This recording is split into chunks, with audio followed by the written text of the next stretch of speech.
Stabilité, croissance économique et développement institutionnel, voici quelques enjeux auxquels sont confrontés plusieurs pays africains.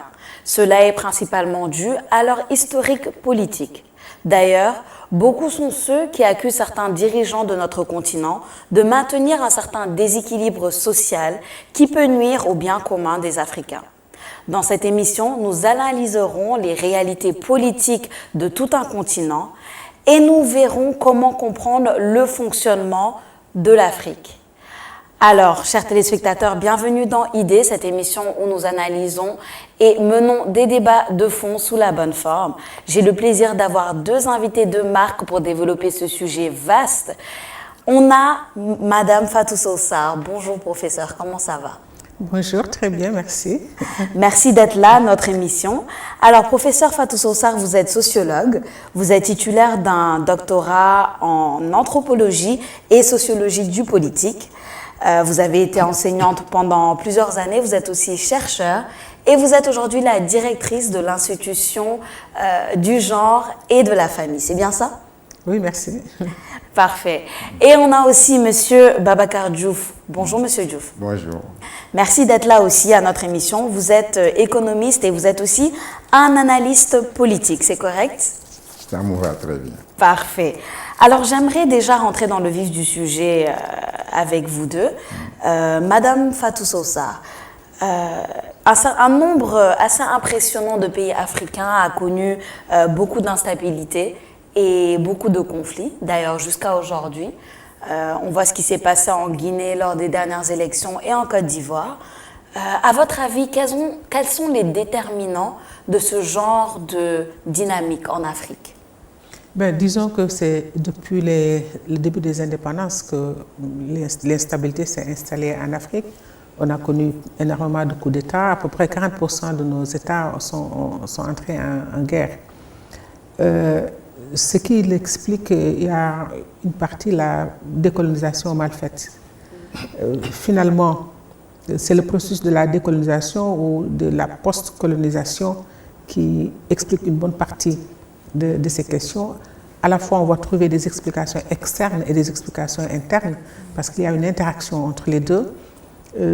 Beaucoup de pays, quand vous parlez de la Guinée, qui a été le premier pays, en tout cas en Afrique de l'Ouest, en dehors de l'Éthiopie, d'ailleurs, qui n'a jamais été colonisé de fait, avec le Ghana, qui ont réclamé leur indépendance, quand Sékou Touré a dit non, le modèle colonial, le pouvoir colonial ne pouvait pas l'accepter et rentrer dans une phase de déstabilisation de ce pays. Et ce sont ces conséquences qui perdurent jusqu'à présent. Évidemment, ça a entraîné d'autres phénomènes de crise interne, de cristallisation des groupes ethniques qui sont dans ce pays, parce que le colonisateur s'est joué des identités multiples en Afrique pour pouvoir avoir des alliances et des contre-alliances. Nous avons aussi le problème de leaders qui arrivent au pouvoir et qui ne veulent jamais quitter.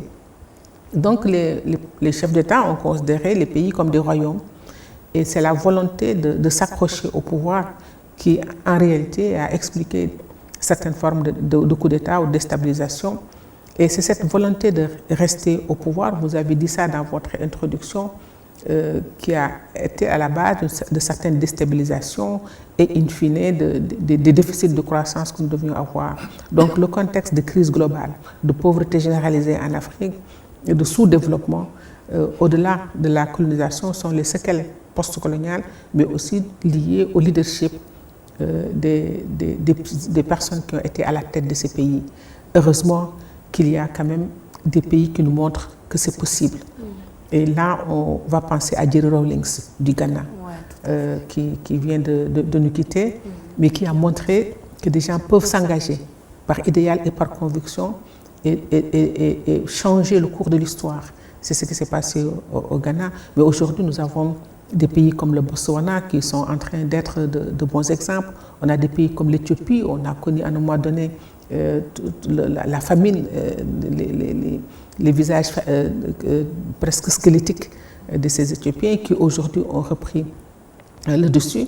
Donc, on est dans des situations compliquées, mais on a de l'espoir parce qu'on a quand même des pays qui sont en train de nous dire que c'est possible, et tout cela, c'est une question de leadership et c'est une question de gouvernance. Tout à fait. D'ailleurs, un leadership assez particulier, comme vous venez de le mentionner. Vous avez aussi parlé de cette volonté de rester au pouvoir qu'on retrouve dans plusieurs pays africains et chez plusieurs dirigeants africains. Alpha Condé en est l'exemple peut-être le plus récent, jusqu'à créer cette instabilité en Guinée et ce nombre de morts qui est assez assourdissant quand on le regarde. Monsieur Diouf, comment est-ce que vous analysez cela et comment comprendre ces réalités africaines, de la politique africaine qui vont jusqu'à ce stade-là? Oui, ici nous partons de l'indépendance qui a juste été précédée d'une proposition d'une communauté française. Il est évident qu'on comprend facilement que les pères fondateurs, entre guillemets, étaient plutôt dans l'espace francophone, des ministres du gouvernement français, et d'autres ont été formés à l'école d'administration d'outre-mer. Donc c'est là qu'ils devaient gouverner dans le sens voulu par le colonisateur, qui a compris à un moment donné qu'il fallait lâcher du lest, mais cela ne nous donnait pas l'indépendance tant souhaitée.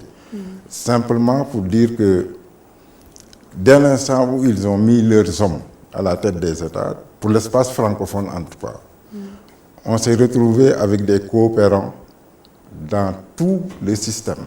Donc tous les présidents étaient entourés de coopérants français. Et c'est eux qui faisaient un peu les décisions.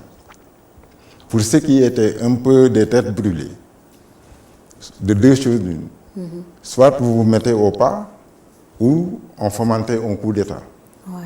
Parce que les forces françaises ont toujours été présentes, il y a des accords qui ont été signés. Donc dans ces conditions, il y a une puissance militaire qui peut laisser faire quand il s'agit d'éliminer un adversaire. Et certains même étaient éliminés par les services secrets. Donc dans ces conditions, nous n'avons pas notre indépendance. Nous sommes dans un système prédéterminé par le colonisateur. Et même moi, nous qui sommes nés après les indépendances, dans toutes les matières scientifiques, nous avons été enseignés par des coopérants français. Et les grands déterminants des indépendances à nos jours, c'était quoi? En dehors des coups d'État, qui étaient un peu l'affaire des États, à un moment donné, le grand frère, la France, savait que ça ne pouvait plus prospérer. Et on a mis des supplétifs, c'est-à-dire des mercenaires comme Bob Denard, qui étaient là et qui faisaient le sale boulot pour placer les hommes à la tête des États. Donc ça, c'est un constat. Et seul le Sénégal, dans l'espace francophone, n'a pas connu de coup d'État.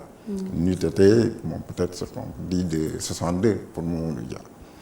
Donc, dans cette période, nous avons été confrontés effectivement à un conflit social, cette fois-ci interne, parce qu'avec la sécheresse des années 70, on s'est retrouvé avec le grand choc pétrolier des années 70 et qui a coïncidé avec le système monétaire américain qui changeait avec le flottement du dollar. Dans ces conditions, tout le système était remis à rude épreuve.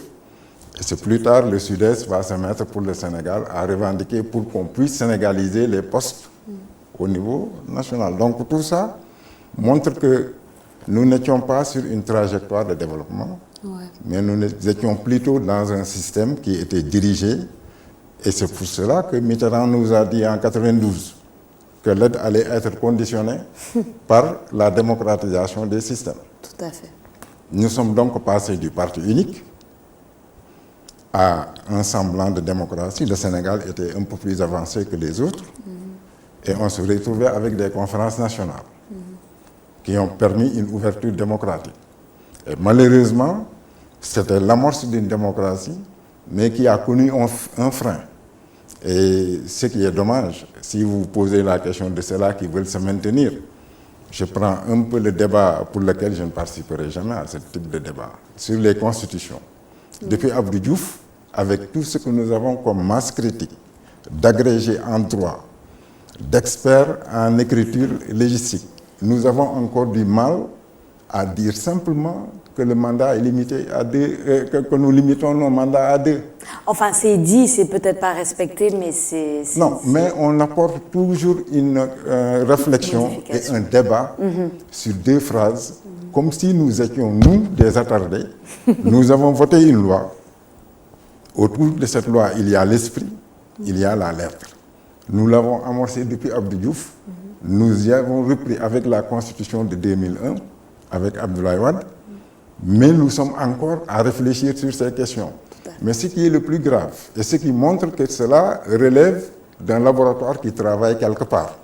C'est-à-dire au même moment où nous posons le problème au Sénégal, nous avons le problème similaire en Guinée, nous avons le même problème en Côte d'Ivoire.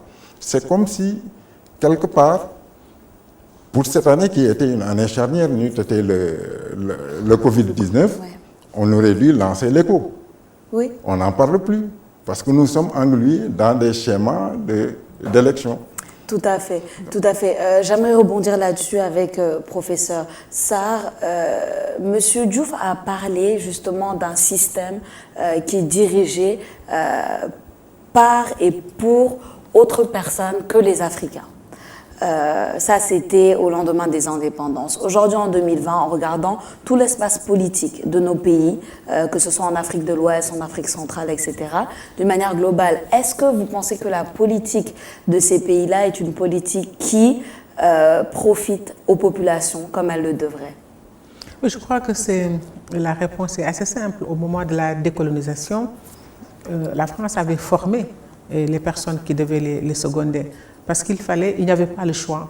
On sortait de la guerre d'Algérie, De Gaulle était obligé de donner l'indépendance aux pays africains, mais de l'organiser de manière à avoir ses propres suppôts qui devaient rester ici. C'est-à-dire, la question, c'est qu'on est parti 60 ans après, qu'est-ce qui s'est passé? Ce ne sont plus ces mêmes personnes-là. Mais on a l'impression que ceux qui arrivent au pouvoir, c'est eux-mêmes qui vont chercher l'appui de la France pour pouvoir avoir qui cherchent à donner les gages eux-mêmes. Nous le voyons à chaque fois qu'un chef d'État est élu, la première chose qu'il fait, c'est d'aller se retrouver avec le chef d'État français pour aller donner des gages, parce que si vous ne donnez pas les gages, évidemment, on va vous liquider. Il a parlé de Mitterrand. Quand j'étais en année de maîtrise à Aix-en-Provence, j'ai eu un prof qui a fini comme ambassadeur de la France en Algérie et qui nous disait que tous les coups d'État qu'il y a eu en Afrique, c'est eux qui les ont faits, c'est la France. Le seul coup d'État qui les avait échappé, c'était celui de Bokassa. Et ils ont très vite fait de les récupérer pour les gérer. Donc c'est depuis lors que, en tout cas moi, j'ai compris que nos différentes chapelles politiques n'avaient aucune prise en réalité sur le devenir de ce pays tant qu'il resterait des chapelles politiques. Parce qu'il ne faut pas aussi qu'on désespère, comme je dis, il y a des pays qui ont réussi à s'en sortir aujourd'hui, à avoir en tout cas une gouvernance interne qui leur permette de donner de l'espoir à leur peuple. Ce qui est désolant, c'est que la plupart des pays, des gens qui arrivent au pouvoir, il y a la question de la France, mais il faut aussi chercher de manière interne quelle est l'ambition de ces personnes-là. Les contradictions géopolitiques seront là, qu'on soit colonisé ou pas colonisé, le monde est un rapport de force. C'est des relations de dominant-dominé, il faut arriver à sortir des chaînes de la domination. Mais le problème aujourd'hui, c'est que c'est comme par coïncidence, la plupart des chefs d'État qui arrivent à la tête de nos pays n'ont pas d'ambition pour leur propre pays. Ils ont des ambitions personnelles, qui est de rester au pouvoir, qui est de se reproduire. C'est cela qui explique les constitutions qui ne sont jamais stables. Mais il vient de dire une chose importante. Est-ce que c'est un hasard que plusieurs pays soient dans la même situation? De la même manière que sur les questions de développement économique, la plupart, nous avons tous les mêmes plans de développement qui sont décidés de l'extérieur. Donc, si en même temps, au niveau politique, de la gestion et de l'organisation politique, cela soit décidé aussi de l'extérieur, ça veut dire que peut-être qu'on est dans une situation pire que la colonisation. Parce que pourquoi je veux dire que c'est pire que la colonisation? Parce que quand vous êtes dans des régressions constantes, avec des conflits, des guerres internes, des morts, parce qu'il faudra compter, après la colonisation, le nombre d'Africains qui ont perdu la vie par la faute de leurs dirigeants, parce qu'ils voulaient absolument rester au pouvoir. Aujourd'hui, quand on prend le cas du Sénégal, heureusement, on n'a pas eu ce problème-là, mais on a eu des pertes humaines d'une autre manière. C'est-à-dire ce qui vient de se passer avec le vent de l'Atlantique, c'est aussi des choses à analyser en lien avec les politiques qui sont mises en place, à la fois la responsabilité interne et la responsabilité de la France. Parce que si nos États sont saignés, qu'on leur prend tout ce qui leur permettait d'exister, je veux parler des accords de pêche que les pays occidentaux, l'Union européenne préalablement, ont fait en pillant nos côtes avec toutes les conséquences. D'abord, en pillant l'ensemble de nos économies. Senghor aimait beaucoup parler de détérioration des termes de l'échange. Quand vous pouviez acheter avec 100 kilos d'arachides, subvenir à vos besoins de vos familles, et qu'au fur et à mesure que les années passent, que vos 100 kilos d'arachides ne vous servent même pas à assurer 3 mois de survie ou 2 mois de survie, et là, par la faute de qui? Ce qu'il appelle détérioration des formes de recherche, c'est les rapports inégaux, c'est ce qu'on appelle les Samiramine, le développement inégal ou le sous-développement du sous-développement. Donc, c'est les politiques publiques de l'Occident qui ont besoin de ressources africaines, et il en a toujours été comme ça. Ils ont eu besoin de forces de travail pour en faire de l'esclavage et développer les plantations d'Amérique. Ils ont utilisé notre agriculture, nos matières premières pour pouvoir se développer. Et aujourd'hui, ils ont besoin de nos ressources naturelles. Donc, c'est comme si il y a une dynamique qui va croissante. On est dans l'illusion de pays indépendants. Or, la faute, c'est quoi? C'est nous ne pourrons jamais, tant que nous resterons des États minuscules, faire face à ces géants qui sont organisés, que ce soit l'Union européenne, que ce soit l'ALENA en Amérique du Nord. Donc, ce sont des pays qui se mettent en de grands blocs. Et pendant ce temps, l'Afrique se morcelle davantage parce qu'on a assisté à la fraction du Soudan. Et aujourd'hui, on ne sait pas si le Mali va aussi être fractionné. Donc, il y a ce morcellement pour nous réduire finalement à des comptoirs comme au début de la colonisation. Et ce qui nous manque, c'est des gens engagés pour leur patrie, capables de donner leur vie pour leur patrie. Et malheureusement, aujourd'hui, la plupart de nos États, ce sont des personnes qui en fait, considèrent les gadgets de l'Occident, c'est-à-dire c'est la richesse matérielle qui est leur préoccupation.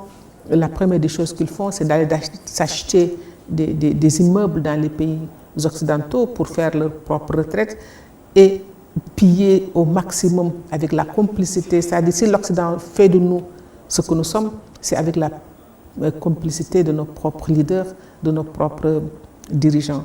Mais comme je dis, il ne faut jamais désespérer parce que dans ces 54 pays, il y a peut-être 3 ou 4 pays qui sont en train de donner la voie à suivre. Tout à fait. Diviser pour mieux régner, c'est la logique même d'avant indépendance. Et comment ne pas rester ces micro-États dont vous parlez? Monsieur Diouf, est-ce que vous pensez que le modèle de démocratie, parce que vous avez parlé tout à l'heure de la démocratisation des pouvoirs et des États, le modèle de démocratie qui nous vient de l'Occident et qui se veut être imposé ou calqué ici à nos pays africains, est-ce que vous pensez que ça peut vraiment marcher? Est-ce que vous pensez que ce modèle de démocratie est adapté aux réalités de nos pays et aux besoins de nos pays? D'emblée, on peut dire que ce n'est pas adapté. Mais c'est-à-dire l'erreur que nous commettons souvent, c'est de déconnecter les choses et de penser que ça peut marcher. La démocratie est consubstantielle des politiques de développement.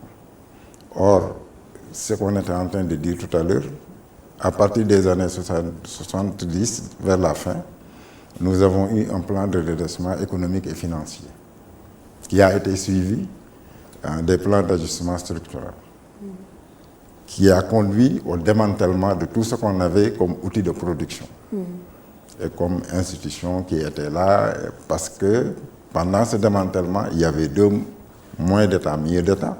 C'était ça le slogan.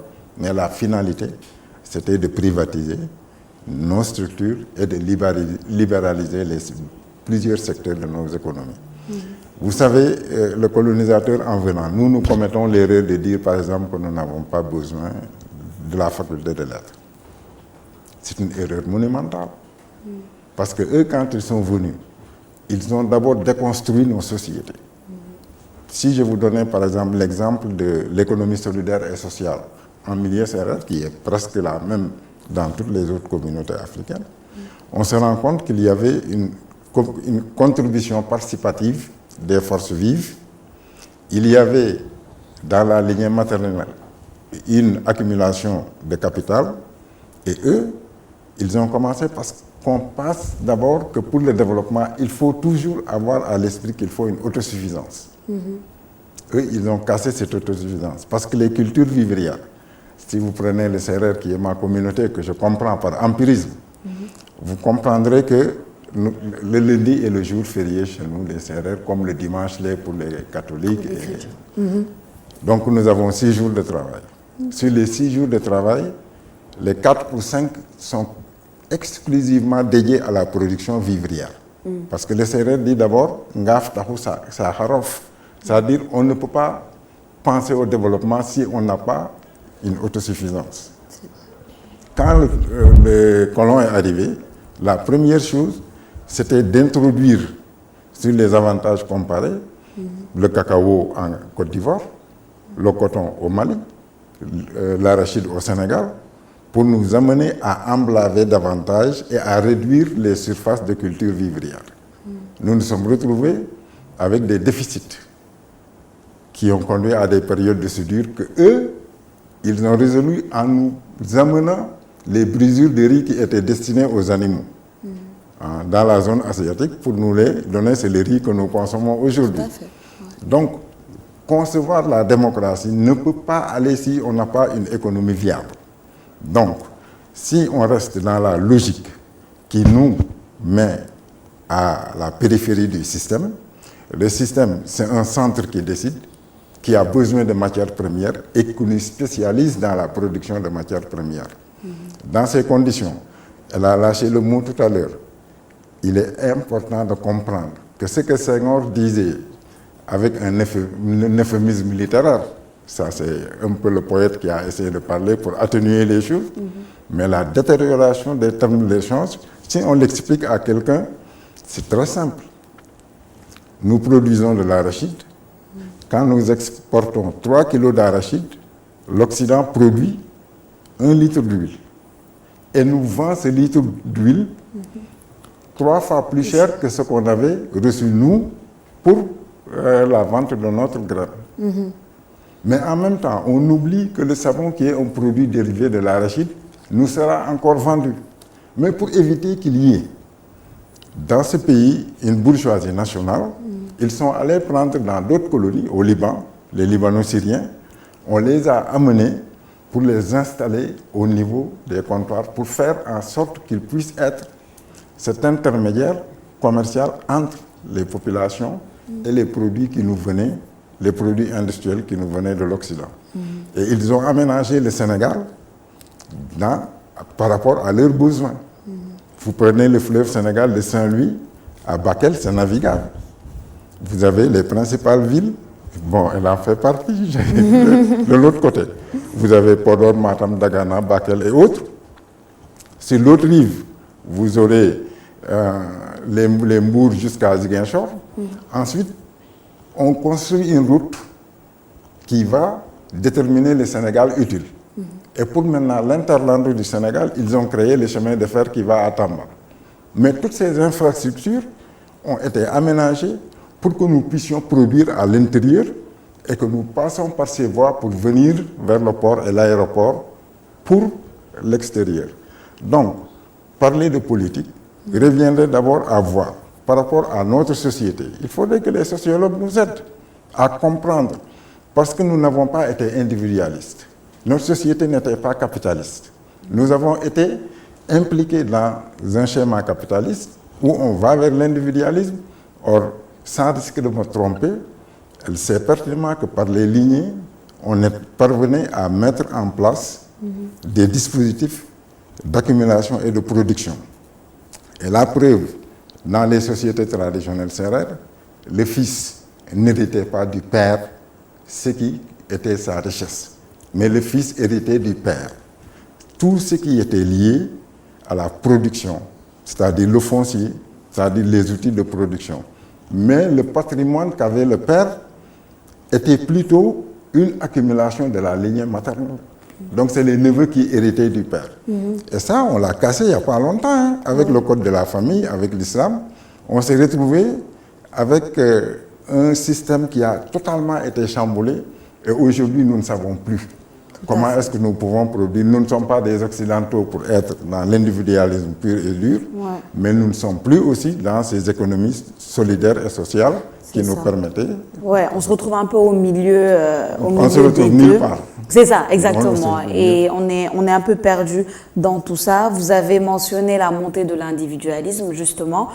Professeur Sarr, est-ce que, selon vous, cette montée d'individualisme aussi, elle a son effet, que ce soit aussi dans le politique? Parce que quand on voit un chef de l'État qui pense plus à conserver le pouvoir plutôt qu'au bien de sa population, on peut parler d'individualisme aussi. Oui, c'est ça qui nous différencie de l'Occident. L'Occident, parce que c'est le produit d'une culture. Même la politique est le produit d'une culture. Même la technique est le produit d'une culture. C'est pourquoi il a raison. Les Occidentaux, quand ils sont venus, les pères blancs, c'est parce qu'ils connaissaient notre culture qu'ils ont réussi à nous démanteler. Et nous renonçons à la connaissance de notre propre culture. J'avais fait un article, ça fait une vingtaine d'années, pour dire de l'esprit tribal et clanique à la République, les trajectoires inachevées des Sénégalais, en démontrant que le modèle de la République occidentale est le fruit de l'éclosion de l'individualisme qui est né à l'Antiquité grecque et qui s'est traduit du point de vue philosophique avec le stoïcisme. Donc y compris au niveau philosophique, ils l'ont suffisamment bien conçu. Et c'est ça qui va permettre le développement du capitalisme. Alors que nous, nos systèmes de pensée sont aux antipodes du modèle individualiste, nous sommes collectivistes. C'est pourquoi d'ailleurs Cheikh Anta Diop disait que la bourgeoisie, le Sénégalais, ne peut pas être un bourgeois, parce que le bourgeois est le produit du capitalisme. C'est quand l'individu s'est émancipé de la société qu'il est allé dans un processus de fructifier le capital au service de l'accumulation pour l'individu. Et c'est ça qui va permettre le développement de l'entreprise, etc. Et chacun te dit que le Sénégalais, il est comme l'aristocrate. Il est plus proche de l'aristocratie occidentale. Il a l'esprit chevaleresque. Alors que le bourgeois, il est mesquin. Parce que lui, il considère que le capitalisme, c'est quelque chose c'est la mesquinerie. Donc nous, on est dans une logique collectiviste. Mais cette logique-là, la trajectoire des Sénégalais est une trajectoire inachevée. On était comme les pays d'Afrique centrale et autres. On était dans des logiques claniques et tribales. Avec l'arrivée de la royauté, le processus de clanique s'est estompé. On est allé vers la royauté, mais on a gardé de ça l'esprit processus tribal, on a gardé l'esprit clanique. D'ailleurs, c'est ça qui a fait que maintenant, quand vous allez en Afrique centrale, on porte le nom du clan. Il n'y a pas de nom individuel. Mais chacun te dit que nous, on s'est détribalisé et on est parti avec le nom individuel de notre tribu. C'est pourquoi le Ndiaye sera toujours le frère du Ndiaye, le Diop sera le frère du Diop parce qu'ils avaient le même totem. Quand vous allez en Afrique centrale, en RDC, des personnes qui sont là, vous ne pouvez pas savoir selon nos grilles de lecture en nous s'ils ont les mêmes pères ou les mêmes mères. Parce que ce n'est pas le nom qui les détermine. Ensuite, il y a eu la colonisation. La colonisation est arrivée et a éclaté le processus de la royauté. De la royauté, nous avons gardé la logique du statut social. Alors, donc, c'est ça le Sénégal d'aujourd'hui. Maintenant, le système politique s'empare de ces deux éléments, du processus de la détribalisation et du processus de la royauté, qu'ils ont implanté dans ce qu'ils appellent le processus de la démocratie moderne. Qu'est-ce qu'ils ont gardé? Ils ont gardé l'esprit clanique. Ce qui fait que quand vous arrivez au pouvoir, vous servez d'abord votre clan, votre famille, vos clans et votre tribu. Vous n'êtes pas encore dans la logique de la nation. Donc on garde ça. La logique du statut social, une fois que vous arrivez au pouvoir, vous faites de Samba Bayan. Donc vous prenez l'argent, les deniers publics, pour le redistribuer, ce qui fait que les gens détournent dans l'espace public pour aller réinvestir dans l'espace communautaire ou tribal, et on va continuer, on leur donne leur nom. Parce que dans nos sociétés africaines, sénégalaises, on ne vous donne pas un statut parce que vous êtes riche. Que vous soyez riche ou pas, le Sénégalais s'en moque. Il vous dira borom panier, borom ngad goro falul borom panier. Et c'est vrai, c'est pas parce que vous avez des milliards que vous serez adulé. C'est par votre capacité à vous dépouiller que vous avez un statut. C'est pourquoi les cérémonies familiales servent à ça, à pouvoir venir dire je me suis enrichi peu importe où, mais voilà, je viens, je redistribue. C'est quand vous redistribuez que vous êtes reconnu. Si vous ne redistribuez pas, vous n'êtes pas reconnu. Donc voilà des pratiques qui sont aux antipodes du modèle capitaliste. Parce qu'il faut de l'accumulation pour pouvoir investir. Or, nous sommes dans une société de destruction du capital et pas d'accumulation du capital. On est comme les Indiens quelque part.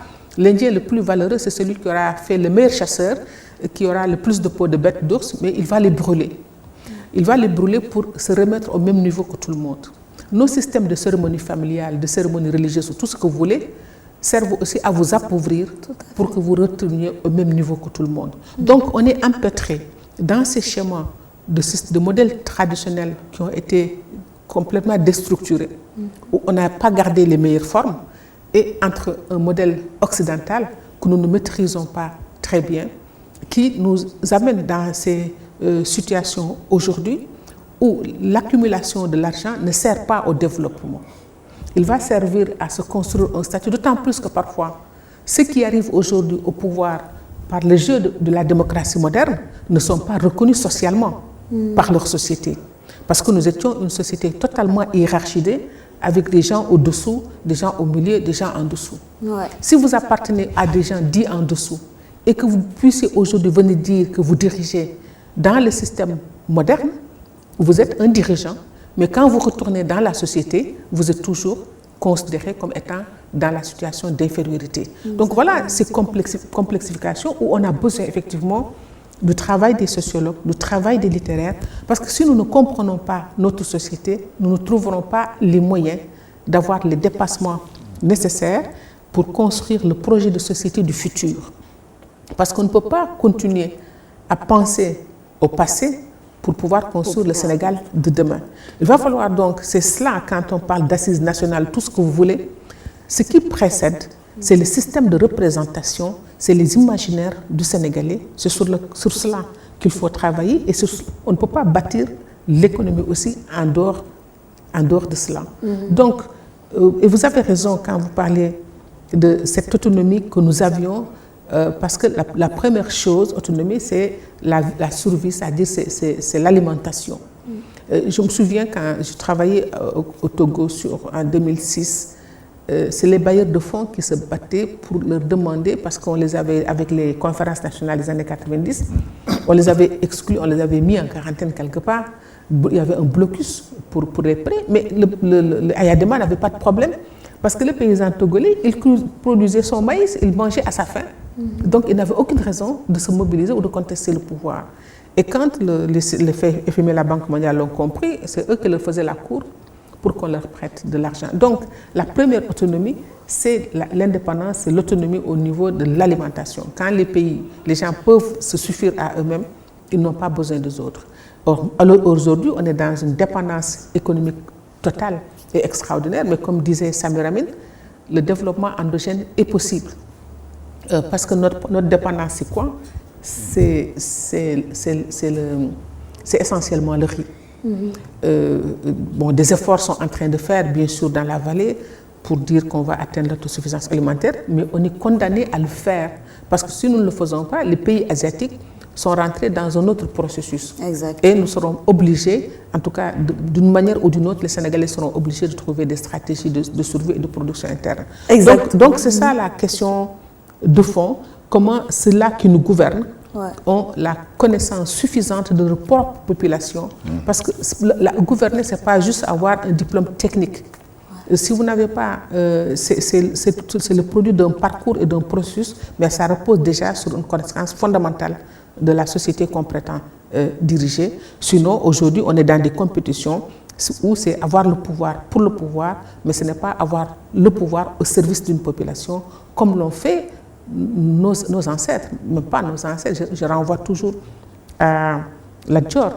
Lat Dior aurait pu accepter une compromission avec les Toubab, comme l'ont fait les autres, qui l'ont trahi d'ailleurs, et être dans leur bonne grâce et bénéficier des avantages. Tout à fait. Mais il appartenait à un autre registre, il a préféré la mort pour donner un message. Aujourd'hui, je crois qu'il faut lire cela aussi. Il faut lire cela. Une belle analyse, en tout cas, de la complexité de la société d'aujourd'hui entre tradition et système plus occidental, plus moderne. Justement, dans cette société-là, qui est assez complexe, il y a des institutions qui se veulent, entre guillemets, gardiennes d'une certaine stabilité et d'une certaine démocratie. Comme la CEDEAO, par exemple. Et j'aimerais vous demander à vous, Monsieur Diouf, lorsqu'on prend l'exemple des dernières élections en Guinée, par exemple, avec tout ce qui s'est passé et toute l'instabilité qu'elle a créée, pour se terminer par la victoire de Alpha Condé, je n'ose dire la énième victoire de Alpha Condé, selon vous, dans ce genre de situation que l'on retrouve souvent dans nos pays, quel est le rôle de ces institutions-là? Est-ce que la CEDEAO a joué son rôle, selon votre analyse, d'analyse politique, ou est-ce qu'il doit y avoir d'autres choses qui sont faites pour respecter cette constitution dont on parle, pour respecter une certaine démocratie et protéger les populations surtout? Quand vous parlez de la CEDEAO, certains les qualifient du syndicat de chefs d'État. C'est des institutions qui ont plusieurs fonctions. Parce que tout à l'heure, dans votre introduction, vous aviez aligné deux mots, croissance et développement. Ouais. C'est la finalité. Ouais. Donc quand on se met dans ces espaces, il y a d'abord la dimension du marché. Elle a parlé tout à l'heure d'une balkanisation, de petits États qui ne constituent pas de véritables marchés. Mais quand on se met ensemble au niveau sous-régional, on crée un marché qui est viable. On peut produire et bénéficier des économies d'échelle. Donc la CEDEAO est un instrument qui, au plan économique, peut aider à réussir quelque chose au plan économique. Au plan des institutions. Parce que là, on les attendait plus comme un arbitre. Exact. Comme là où ils ont osé dire que quand quelqu'un prend le pouvoir par les armes, nous ne reconnaissons pas ce gouvernement-là. On aurait dû dire la même chose, que si on utilise d'autres artifices aussi pour se maintenir au pouvoir, on ne vous reconnaît plus. Mais cela n'a pas été dit. Ce qui laisse une marge de manœuvre aux hommes politiques par rapport aux constitutions qui sont tripatouillées ou aux référendums qui sont organisés à la veille d'élection, juste pour être sûr d'avoir l'instrument. Dans ces conditions, toutes les missions d'observation que nous avons vues, et entre nous, la grande surprise que j'ai eue, par rapport à Hadjibou Soumaré, pour qui j'ai beaucoup de respect, quand je l'ai vu, le jour des élections, en Côte d'Ivoire, déclarer que les élections s'étaient bien déroulées, là j'ai failli, je ne comprenais plus.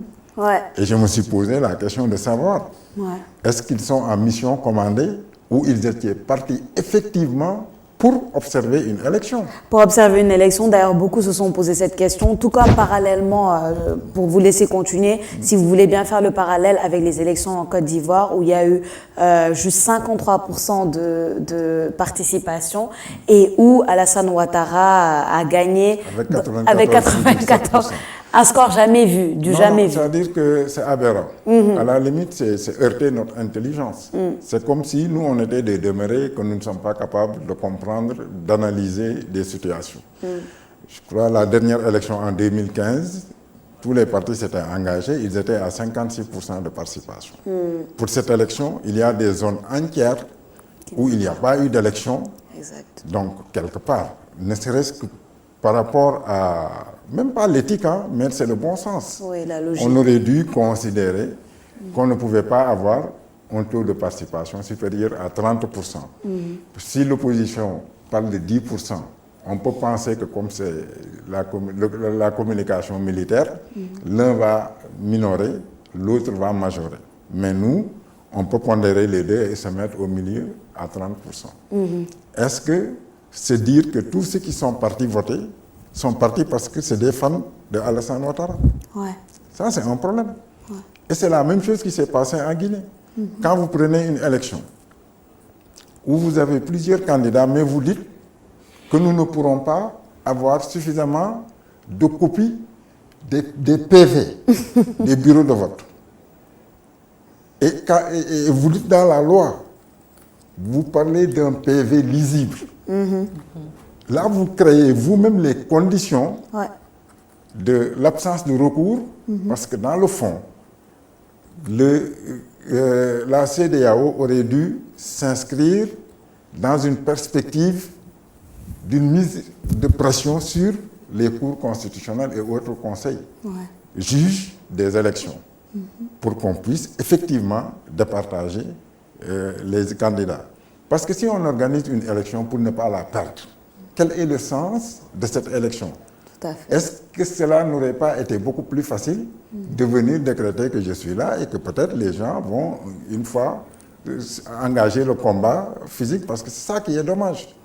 Mais ce qu'il y a de plus grave, si vous voyez les deux candidats, que ce soit Alpha Condé ou que ce soit Alassane Ouattara, dans leur posture, si vous suivez les médias internationaux, qui sont des médias d'influence, à partir de ce qu'ils disent, vous comprenez qu'ils ont été soutenus ou pas. Tout à fait. Donc ils tirent leur légitimité à la limite d'un grand frère qui est à côté, qui vous dit foncez. Mais dès l'instant où vous vous mettez à dos votre propre population, vous vous imposez comme un président, vous ne travaillez plus pour le peuple, mais pour celui-là qui vous a aidé à prendre le pouvoir. Donc c'est pourquoi je suis en train de comprendre que nous ne pourrons jamais faire la part des choses entre la dimension économique, la dimension démocratique. Parce que la démocratie, c'est une démocratie culturelle. Il faut la diversité des expressions culturelles, que les minorités puissent s'exprimer, que la majorité puisse à tout instant protéger les minorités. Ça, c'est fondamental pour une démocratie. Mais pour l'accès aux ressources, il faudrait que chaque citoyen puisse accéder aux ressources de l'État par plusieurs moyens. Si vous n'avez pas tout ça, donc on entre dans une logique d'accaparement par un groupe et on entre dans des logiques de confrontation et il n'est pas possible d'aller vers le développement.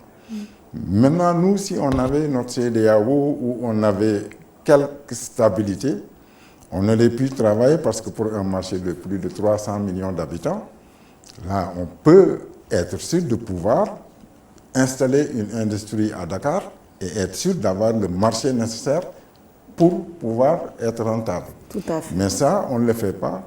Ils se sont engagés sur une voie sans issue. Une voie sans issue. Non, c'est une voie sans issue parce que là, par rapport à ce qui s'est passé au Mali, on s'est rendu compte que malheureusement, les peuples ne les suivent plus. Donc, ils sont plus entre eux-mêmes et les chefs d'État. Et maintenant, là, c'est un indicateur que nous allons prendre. Tel que j'ai entendu les grands médias traiter la question de la Côte d'Ivoire avec ce semblant de négociations qu'ils ont entamées hier et qui se poursuit aujourd'hui par la rencontre des différents opposants. Il ne faudrait pas s'étonner que le grand frère puisse lâcher Alassane dans les jours ou les semaines à venir. Oui, on a vu cela se passer avec Laurent Gbagbo au début qui était soutenu et ensuite qui a eu une fin assez atypique. Pour terminer, professeur Sarr, j'aimerais revenir un peu à notre pays et vous demander peut-être une analyse assez sociologique de ce qui s'est passé récemment ici au Sénégal avec le remaniement du gouvernement du président Sall. Comment est-ce que vous l'analysez, ce remaniement? Il y a eu beaucoup de bruit autour de ce remaniement avec bien entendu l'inclusion de l'opposant Idrissa Seck dans l'équipe enfin pas gouvernementale, mais l'équipe en tout cas institutionnelle de Macky Sall en tant que président du Conseil économique et social et quelques autres choses qui ont changé. Comment est-ce que vous analysez ça? C'est d'abord une affaire politique. D'abord, donc c'est un remaniement politique, ça n'a rien de sociologique. Maintenant, quel est le regard qu'un sociologue peut porter sur cette affaire? Donc, il ne s'est passé rien de nouveau.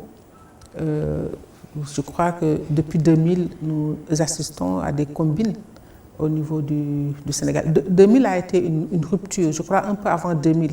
Moi, je situe ça toujours à partir de 92, où je vois les grandes ruptures du Sénégal au niveau politique dans l'orientation, non plus en fonction du projet de société.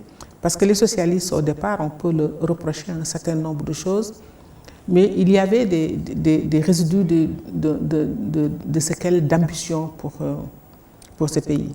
En 92, quand nous avons vu le Sénégal brader sa côte, sa richesse maritime pour juste un stade, c'est là où quelque chose s'est passé dans les choix sur lesquels qui sont très très discutables. Et ça n'a cessé. Ça n'a cessé. En tout cas, c'était le premier indice du bradage par nous-mêmes, par notre volonté. Parce qu'au départ, on s'intéressait à nos richesses, à notre agriculture. Bon, la France avait la mainmise, imposait ses prix, etc. Mais que nous-mêmes, pour trouver des choix, on devait, je ne sais plus quel jeu de Coupe d'Afrique il fallait organiser. La Coupe d'Afrique des Donc, c'est là où la question de la vision entre en jeu. Est-ce que cela en valait la peine? Et ça a ouvert une brèche où ça a permis des enrichissements personnels et individuels. Et c'est là où je crois qu'ils se sont engouffrés là-dedans. Pour les bénéfices individuels, on était prêt à tout pour ce pays. Et depuis 2000, on peut le voir dans toutes les négociations que nous avons eues. Et les derniers, c'est l'affaire sur la question du pétrole. Donc, on ne s'est jamais départi de cette affaire. La brèche de l'enrichissement individuel en bradant les ressources de ce pays. Et donc, maintenant, pour revenir à l'histoire des entrées dans ce nouveau gouvernement-là, il y a eu un choc maintenant du point de vue sociologique et culturel. La roublardise pose problème pour les Sénégalais parce que li ñuy wax kuy mat njiit da ngay doy njiit mbaa nga mat njiit. Quand tu es quelqu'un du peuple, le leader doit être quelqu'un qu'on peut aduler par un certain nombre de caractéristiques. C'est l'honnêteté, le courage, etc. Donc il y a des concepts ici au Sénégal. Da ngay am fit, da ngay am jom, da ngay am ngor. Donc c'est ça qu'on cherche chez un leader. C'est ça qu'on cherche chez un Garmi. C'est ça qu'on cherche chez un Samba Linguère. Mais que les Sénégalais découvrent, je crois que le problème, ce n'est pas le fait que Idrissa Seck rejoigne Macky Sall. Parce que moi, je dis toujours, je préfère le terme de mobilité politique qui a toujours existé. Mais c'est la manière dont cela s'est passé. Des gens peuvent changer de camp par conviction et par idéal. Mais quand on change de camp et que les Sénégalais découvrent, on nous explique, c'est la manière dont on l'a enrobé, en disant que c'est à cause de la Covid que le Sénégal est en danger, comme si nous étions en guerre, éminemment on va être agressé, etc. Jusque-là, ça peut passer. Mais c'est quand l'intéressé lui-même dit, ça fait 15 mois que je suis en négociation, c'était bien avant la Covid. Ouais. C'est là où le problème s'est posé, ça a été un choc, je crois, pour les Sénégalais, mais en même temps, les conséquences, c'est que la rupture qui est arrivée à partir de 92 pour l'enrichissement personnel et individuel, le message qu'on a donné depuis lors à pas mal d'acteurs, c'est de renoncer à leur être eux-mêmes, c'est-à-dire la fierté du Sénégalais, l'esprit d'honnêteté, l'esprit de courage, c'est de dire tous les moyens sont bons. Et qu'on voit des gens qui insultaient Idrissa Seck il y a quelques jours, qui aujourd'hui sont devenus ses laudateurs, c'est cela qui pose problème. Quel est le message que nous donnons à la jeunesse sénégalaise? C'est en fait ça. On part de tout un discours d'une société tchèdo que nous avons tous hérité, qu'on soit serré ou tout. Je crois qu'on est les héritiers de l'empire du Manding de Soundiata Keïta. Ce qu'on appelle la CEDEAO aujourd'hui n'était que l'empire du Manding.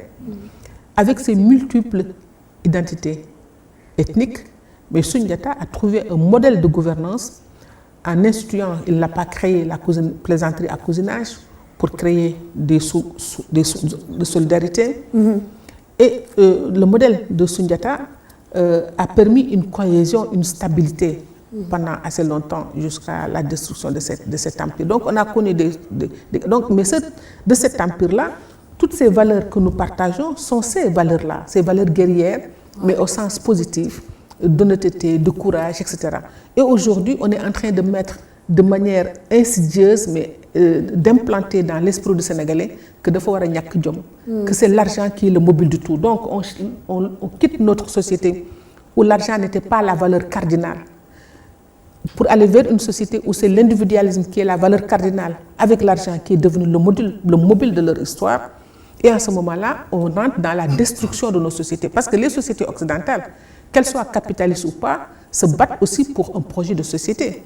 Ils savent que les Français savent que la France, c'est quelque chose, le cadre dans lequel leur nation, c'est quelque chose pour laquelle ils sont capables de se battre. Mais nous, on est en train de détruire, nous n'avons pas encore de nation, mais on va détruire même l'esprit qui existait, y compris au sein des familles. Et c'est ça qui est grave dans ce dernier remaniement-là. Je crois que c'est l'élément fondamental. Ce n'est pas le fait de prendre que les gens changent, sortent ou entrent, mais l'explication qui a été donnée, j'ai trouvé ça extrêmement grave. La personne aurait pu dire, j'ai choisi, j'ai fait mon analyse, comme disent les communistes, à situation concrète, voilà, j'ai décidé de le faire, personne ne lui en voudrait. Mais de nous dire qu'on est dans une situation grave avec la Covid et dire j'ai négocié 7 ou 8 mois avant la Covid, c'est ça que les Sénégalais ne comprennent pas et ça, il va falloir, on mettra du temps à digérer et à l'accepter. Mais en tout cas, on a ouvert la porte à toutes ces formes de bassesse, toutes ces formes de cupidité, etc., pour juste être au pouvoir. Mais pourquoi faire de ce pouvoir? C'est ça la question de fond. Pourquoi faire et quoi faire de ce pouvoir? Je pense qu'on va terminer ainsi. Merci pour cette belle analyse, en tout cas sociologique. Et merci aussi à vous, Monsieur Diouf.